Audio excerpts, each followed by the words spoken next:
Hi everyone, welcome back to our channel. For those of you who are new here, my name is Nevessa Allen. I'm an indie author and co-blogger at The Illiterates.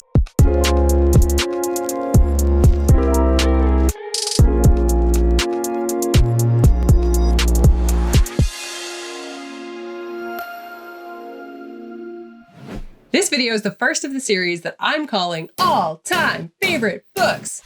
I want these videos to be relatively short and to the point.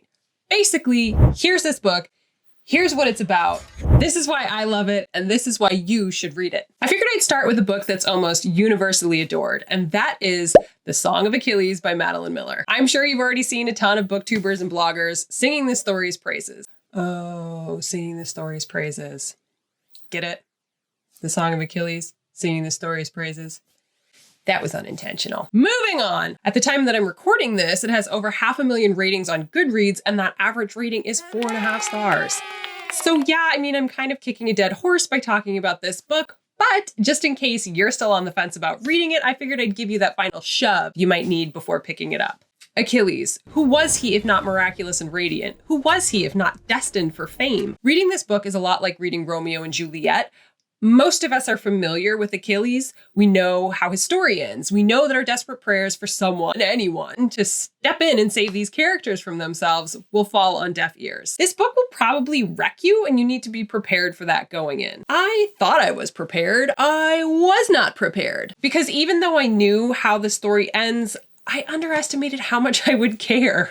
For those of you who maybe aren't as familiar with this book as others, it could be described as a story about the fall of Troy, or more specifically, this is the tale about Achilles and Patroclus, of their undying love for each other, of the lives that they sacrifice on the altar of that love, of desperate men and petty gods, of a proud, greedy people engaged in a prolonged, bloody war. So often in historical fiction from this time period, I see the rough edges of ancient cultures and empires smoothed away. I see slaves treated well and women given a voice. Be forewarned that there is none of that here. Miller paints the pages of this book in blood and suffering. It's awash with pain and brutality. I mean, as it should be, because historical accuracy. But it means that this book is not for everyone. There's a lot of sexism, misogyny, violence, bloodshed, rape, and these things are mentioned almost offhand because to these characters, this behavior is commonplace. It's expected. Now, about those characters. I didn't like a single one of them. No.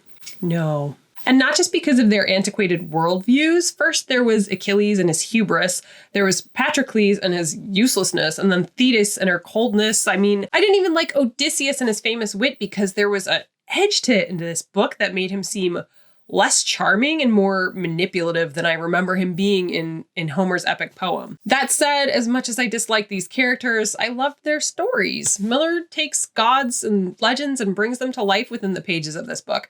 She humanizes these mythical beings in a way that makes them seem real, fallible. I can't say enough about this one, guys. To me, this is literature at its finest. It's a beautifully written, masterfully crafted story capable of transporting you fully within the pages. So enchanting you with what you find there that you'll temporarily forget that the real world is waiting for you without. And for that reason, it's on my all-time favorites shelf. Thank you all so much for watching. If you enjoyed this video, please give us a thumbs up, subscribe, or consider supporting us on Patreon. Bye.